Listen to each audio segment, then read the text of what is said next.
Hello, good afternoon guys. This is Dr. Cool. Welcome back to another edition. Today I'm going to be teaching you probably about 6 to 7 way to fix car AC that cycles off and on.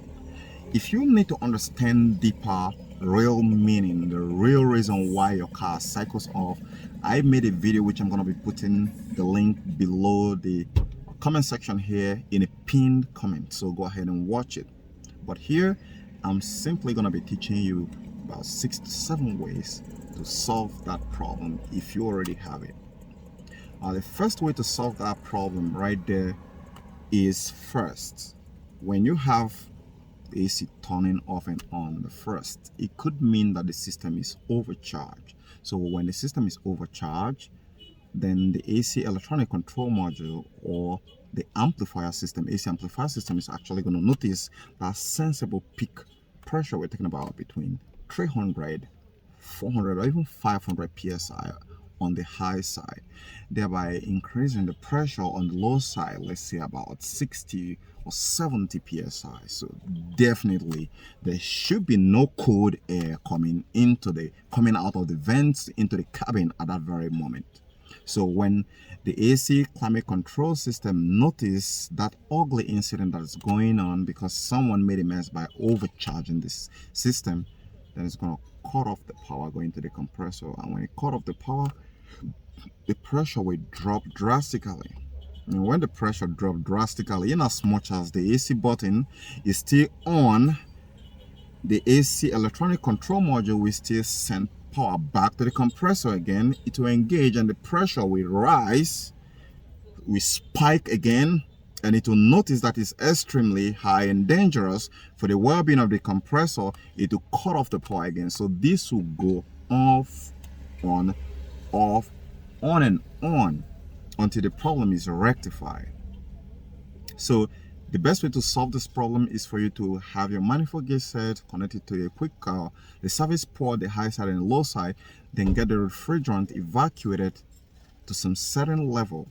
The best premium range, ideal level, should be about 25 to 30 psi on the low side, while having about 150 to 160 psi on the high side, depend on the car make and model, and also depend on the humidity of the environment. So that is why you need a PT chart to be able to do that. You can go and see a lot about PT chart, about R134A, if it is R134A that is in your car. If it is R1234YF, then you look up the PT chart and see what it should be the ideal pressure at a given temperature of the environment. That is number one way. Now the second way to solve the car AC that cycles off and on is through the control. The climate control, the climatronics, which is this guy right here. First, if within the time which the AC is cycling off and on, you want to check the fan speed. If you previously put the fan at 1, then that could be the reason why the problem is there. So what you need to do in order to solve this problem is you want to take this speed and take it to the half. And when you take it to the half and there is more air coming out of the vents and you observe it and the AC system didn't click off and click on again, then you have solved the problem. But if this didn't solve the problem, let's go to the third phase of how to solve the problem. And the third phase to solve the problem is by the temperature control knob. If yours have dual zones, like mine have dual zones or 4 zones, then you have to do this at all the vents, at all these zones. So first, if suppose that most people are often confused that the more you get the temperature up, the more it cools better, but that is not the case. So you want to reduce this all the way to the blue side, the maximum side. When it's at the maximum cool, reduce this one the same way, then increase the speed to about a half. Then the problem should be solved. But if still this doesn't solve the problem, then we're also going to move further. Now at this very point here, There are other factors that can actually be causing this very problem, because most often times when you have this problem is actually due to poor airflow across the condenser coil, across the evaporator coil.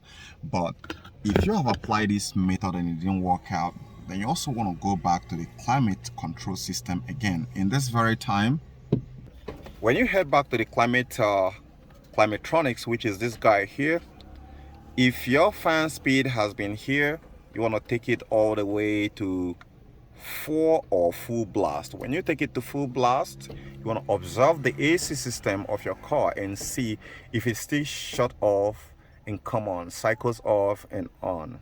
But if it doesn't shut off and on, then you have solved it. But if it still does, then you want to take your hand and place somewhere around here the vents. You want to take it to all the vents and see if these vents are locked.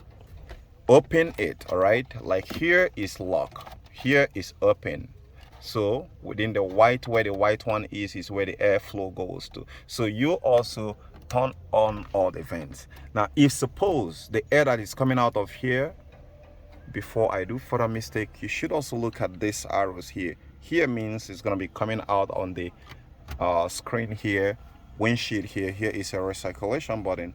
Why this button that points you means the air is going to be blowing here. So you want to punch this button here so that all the air is going to be coming out from here and facing you. Then put your hand here and observe the quality air or quantity air coming out of here.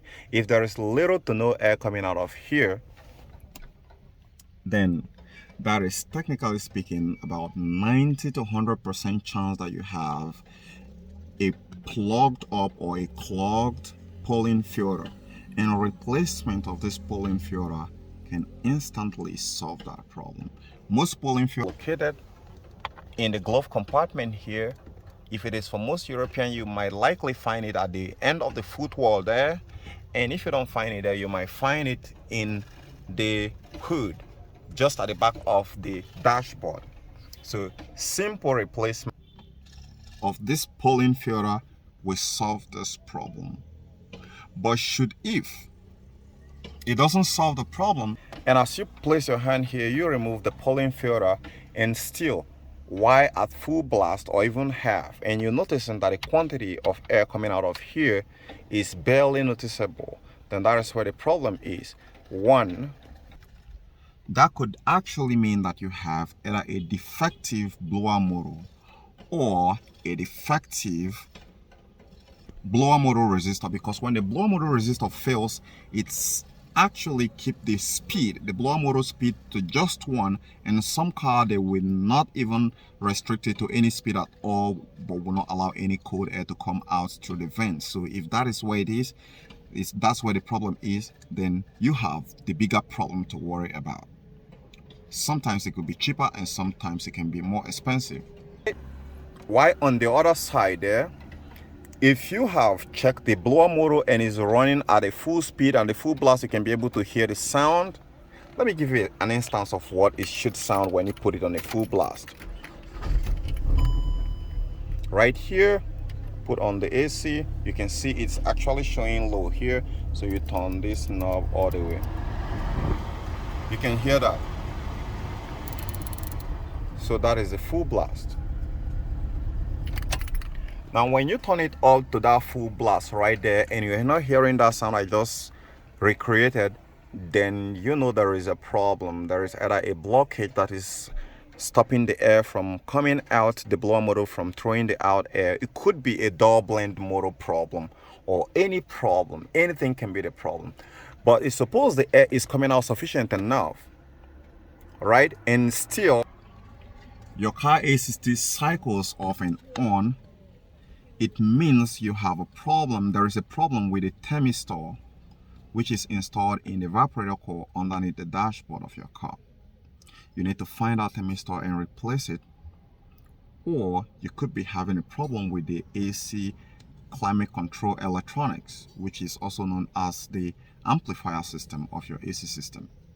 So either of these two can actually make the mess. But some cars are OBD compliant, which means that the HVAC system can actually be scanned with a computer, with a scanner, and you scan it. If you don't find any code concerning a bad thermistor or a bad HVAC control module, which is rare, then if you have performed all these tests and everything seems to be good, but you're still getting a short cycling, then you could also be having a bad magnetic clutch relay. Every fixed displacement compressor AC system configuration have a magnetic clutch relay, so you need to find the one for your car. Most often times you can actually locate it in the hood, and when you find it within the hood, you want to flip and kind of switch it with other one which is exactly the same rating.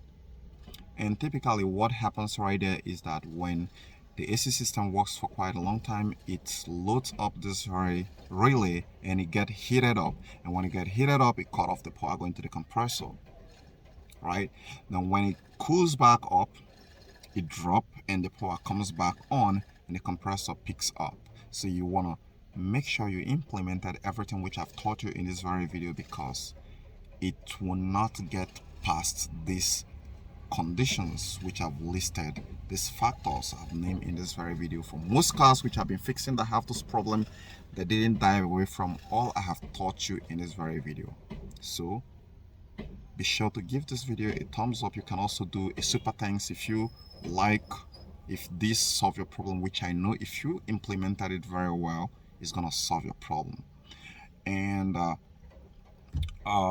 share this video with others. If you have any question, be sure you're my subscriber before dropping any question below the comment section. If you want to know further why the reason why the short cycling, I'm going to be leaving a video in the pinned section here in the comment section, so you watch it and know why car short cycles, why it even existed in the first place, why it doesn't happen in a variable displacement compressor. Bye for now, see you later.